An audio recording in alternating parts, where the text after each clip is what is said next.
এখানে থাকা খাওয়া কিন্তু একদমই ফ্রি। এই যে এখানে দেখতে পাচ্ছ এখানেই রয়েছে কিন্তু অফিস। এখানে দেখতে পাচ্ছেন প্রচুর বেড রয়েছে। এখানে তো কিন্তু তোমরা যে কোনো গ্রুপ হিসেবে থাকতে পারো বা 15 থেকে 20 জন। আর এই আশ্রমের মেন যে অ্যাটাচ বাথরুমগুলি রয়েছে সেই বাথরুমগুলি যারা সিঙ্গেল আসতে চাইছেন বা 2 জন বা 3 জনের মধ্যে জন, তোমরা কিন্তু এখানেও এরকম কোমোড পেয়ে যাবে যেখানে রয়েছে।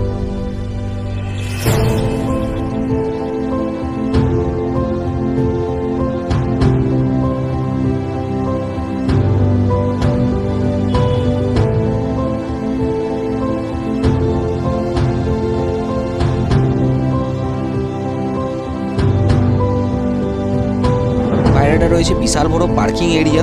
আর এই সামনে রয়েছে কিন্তু মন্দিরে যাওয়ার মেইন গেটের রাস্তা।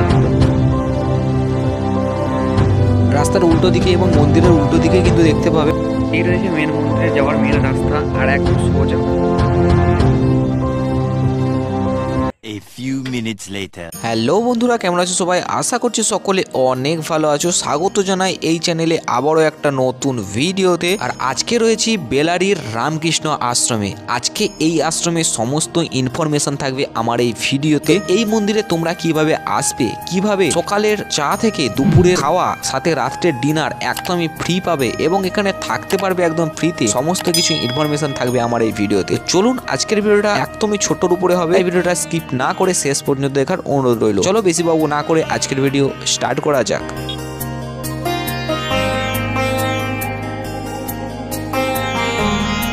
এই রয়েছে মেন মন্দিরে যাওয়ার মেন রাস্তা। আর একদম সোজা ওইটা হচ্ছে অফিস, ঠিক আছে? তারপরে ডান দিকে ঘুরে সামনেই পড়বে মেন মন্দিরে ঢোকার মেন গেট।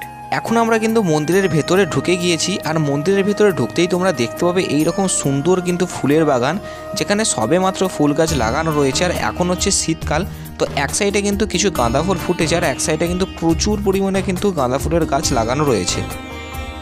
পাশেই দেখতে পাচ্ছ প্রচুর কিন্তু গাঁদা ফুল ফুটে রয়েছে। আর এই সাইডটা কিন্তু প্রচুর পরিমাণে ফুল গাছ লাগানো রয়েছে, যেটা দেখতে অপরূপ লাগছে। প্রথমেই বলে দিই তোমরা এই মন্দিরে কিভাবে আসবে। তোমরা যদি এই মন্দিরে আসতে যাও তাহলে তোমাদের অ্যাট ফার্স্ট আসতে হবে হাওড়া স্টেশনে বা সাঁতরাগাছি জংশনে যে কোনো অংশনে তোমাদের আসতে হবে। তো এখান থেকে তোমরা খড়গপুর যাওয়ার যে কোনো লোকাল ট্রেন ধরে নিতে পারো। খড়গপুর লোকাল রয়েছে, মেদিনীপুর লোকাল রয়েছে, মেচেদা লোকাল রয়েছে, সাথে বাগনান লোকাল রয়েছে, উলুবেড়িয়া লোকাল রয়েছে। এই সমস্ত লোকাল ট্রেনগুলিতে তোমাদের নামতে হবে উলুবেড়িয়া স্টেশনে। উলুবেড়িয়া প্ল্যাটফর্ম থেকে 1 নম্বর প্ল্যাটফর্ম থেকে বাইরে বেরিয়ে ওইখান থেকে কিন্তু তোমরা প্রচুর অটো বা টোটো পেয়ে যাবে 58 গেট যাওয়ার জন্য। একটুখানি স্টেশন থেকে পায়ে হেঁটে বাইরে বেরোলে প্রচুর বাস পেয়ে যাবে 58 গেট আসার। 58 গেটগামী যে কোনো অটো বা টোটো বা বাসে উঠে তোমাদের নামতে হবে বেলারি মোড়ে। এবার ওইখান থেকে তোমরা পায়ে হেঁটেও আসতে পারো বা বেলারি মোড় থেকে কিন্তু টোটো চলছে, তোমরা টোটোও ধরে নিতে পারো। ভাড়া পড়বে 10 থেকে 15 টাকা। বেলারি মোড় থেকে পায়ে হেঁটে আসতে চাইলেও আসতে পারো, কারণ ওইখান থেকে সময় লাগবে মাত্র 10 মিনিটের মতো। এবার তোমরা টোটো ধরেও আসতে পারো, সময় লাগবে 5 মিনিটের মতো। এই মন্দিরের আশ্রমে যদি তোমরা এসে থাকতে চাও 1 রাত 2 দিনের জন্য, তাহলে কিন্তু থাকা এবং খাওয়া একদমই ফ্রিতে। সকালের চা থেকে শুরু করে রাত্রের ডিনার একদমই তোমরা পেয়ে যাবে ফ্রিতে। তো কিভাবে পাবে থাকলো এই ভিডিওতে দেখতে থাকো। মন্দিরের উপরে উঠতে এইরকম সুন্দর মার্বেল পাথরে সাজানো সিঁড়ি দিয়ে উঠে তারপরেই কিন্তু তোমরা রামকৃষ্ণ পরমহংসদেবের দর্শন পাবে।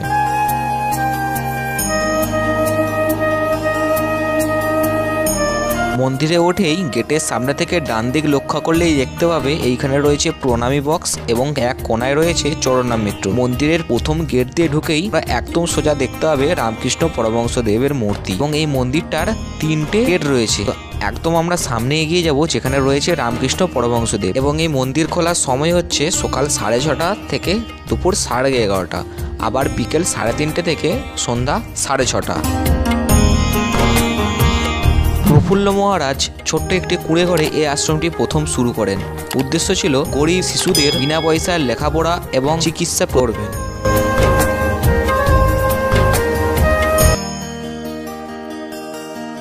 এবং সামনের নাট মন্দিরটার একটু উপর দিকে লক্ষ্য করলেই দেখতে পাবে দেয়ালের মধ্যে প্রচুর মুনি ঋষিদের ছবি বাঁধানো করে দেয়ালের মধ্যে টাঙানো রয়েছে।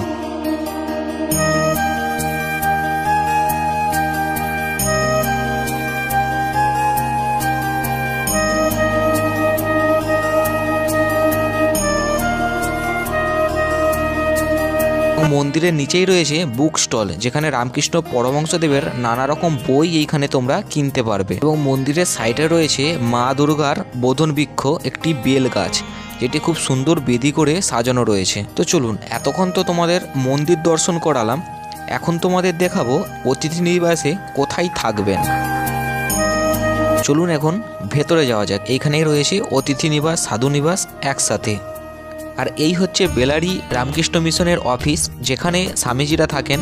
তো এইখানে তোমরা এসেও কিন্তু রুম নিতে পারো। তো চলো এখন তোমাদের আমি দেখাবো যে রুমগুলো কীরকম। তোমরা যদি এখানে একটা গ্রুপ আসো, সেই রকম কিন্তু থাকার ব্যবস্থাও রয়েছে। এখানে দেখতে পাচ্ছ টোটাল 7টা কিন্তু বেড রয়েছে, যার সাথে বেডশিট সাথে একটা করে বালিশ রয়েছে।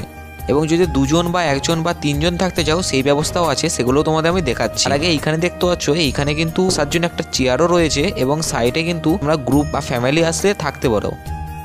এবং গরমকালে এই 7টা বেডে থাকার জন্য রয়েছে 2টো সিলিং ফ্যান। এবং এই রুমগুলোর সাথে কিন্তু রয়েছে অ্যাটাচ বাথরুম। এইখানে দেখতে পাচ্ছ বাথরুমে কিন্তু গিজারের ব্যবস্থাও রয়েছে। আর এই আশ্রমের কিন্তু নিজস্ব জেনারেটরও আছে। এখানে সামনেই দেখতে পাচ্ছ একটা কিন্তু রয়েছে বেসিন, এবং উপরে রয়েছে মিরর বা আয়না, এবং একটা কিন্তু কোমোড বাথরুম। সাথে এইখানে যে বাথরুমের কন্ডিশান মোটামুটি ভালোই। তো তোমরা যদি এইখানে আশ্রমে এসে 5 স্টার বা 3 স্টারের ফ্যাসিলিটি পাও, সেটা কখনোই হবে না।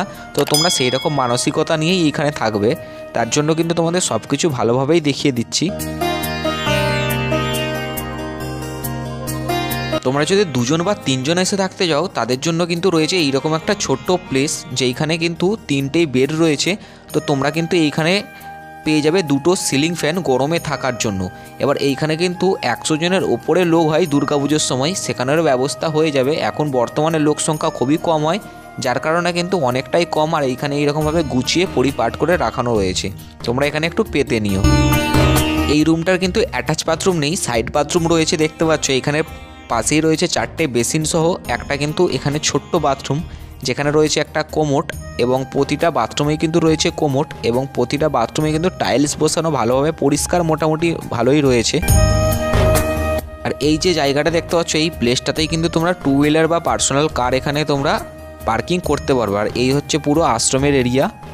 আর এই সামনে রয়েছে কিন্তু মন্দিরে যাওয়ার মেন গেটের রাস্তা। তো তোমাদেরকে কিন্তু টোটো এইখানটাতে লাগাবে। আর এই সাইডটা হচ্ছে নদীর ধার যাওয়ার রাস্তা। চলো এই পাশটার দিকে যাই। এই দিকটা কিন্তু খুব সুন্দর জায়গা।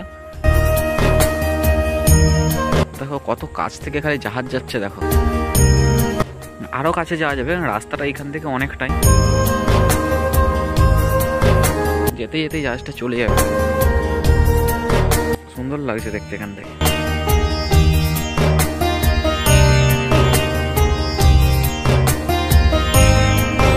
এখানে জায়গাটা খালি ওটাই কিন্তু গাছে গাছে ভর্তি, দেখতে খুবই সুন্দর লাগছে। সাইডে নদী, আর এখানে এত সুন্দর একটা জায়গা, পুরোটাই গাছে ভর্তি। তোমরা এখানে চাইলে কিন্তু পিকনিক করতে পারো। সুন্দর কিন্তু একটা টুরিস্ট পয়েন্ট।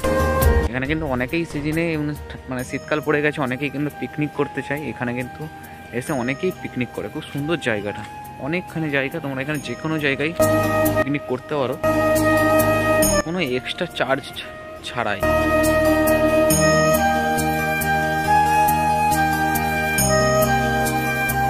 ওই জাহাজটা যাচ্ছে, যার কারণে কিন্তু নদীতে এত পরিমাণে ঢেউ হচ্ছে। এখানে কিন্তু তোমাদের সমস্ত কিছু ইনফরমেশন প্রায় আমার দেওয়া হয়ে গেছে। আর তোমরা যারা এখানে এসে থাকতে চাইছো, তাদের উদ্দেশ্যে বলছি, এখানে কিন্তু থাকা খাওয়া একদমই ফ্রি ঠিকই, কিন্তু তোমরা এই মন্দির উন্নয়নকল্পে আপনাদের সামর্থ্য মতো যেটুকুটা দেবেন, সেটাই ওরা কিন্তু নেবে। আর প্রতিদিন কিন্তু সকালে চা থেকে শুরু করে রাত্রে ডিনার পর্যন্ত অনেক কিছুরই হয়। আর দুপুরে যে লাঞ্চটা হয়, সেই লাঞ্চে কিন্তু অনেক কিছুই থাকে। প্রতিদিনই মাছ, ডিম কিংবা মাংস হয়েই থাকে। আর প্রতিদিন মাছ কিন্তু ঘুরিয়ে ফিরিয়ে হয়, একই রকম মাছ হয় না। আর ভিডিওটা কেমন লাগলো অবশ্যই কমেন্ট করে জানিও। আর ভিডিওটা ভালো লাগলে একটা লাইক করে দিও। আর চ্যানেলে যদি প্রথমেই থাকো, চ্যানেলটিকে সাবস্ক্রাইব করে পাশের বেল নোটিফিকেশানটি অল অপশনে ক্লিক করে দিও। কারণ যখনই আমি নতুন কোনো ভিডিও ছাড়বো, আপনাদের কাছে নতুন ভিডিওর নোটিফিকেশান সবথেকে আগে পৌঁছায়। আজকের এই ছোট্ট একটা ইনফরমেশন ভিডিও আশা করছি আপনাদের ভালো লেগেছে। তো চলুন আজকের ভিডিওটা এখানে শেষ করছি। দেখা হচ্ছে অন্য কোনো জায়গায় অন্য কোনো এইরকম ইন্টারেস্টিং ভিডিওর সঙ্গে। ততক্ষণের জন্য ভালো থাকবেন, সুস্থ থাকবেন। এই চ্যানেলে প্রথমেই থাকলে অবশ্যই চ্যানেলটিকে সাবস্ক্রাইব করে পাশে বেল নোটিফিকেশানে অল অপশনে ক্লিক করে দেবেন। চলুন, টাটা, বাই বাই।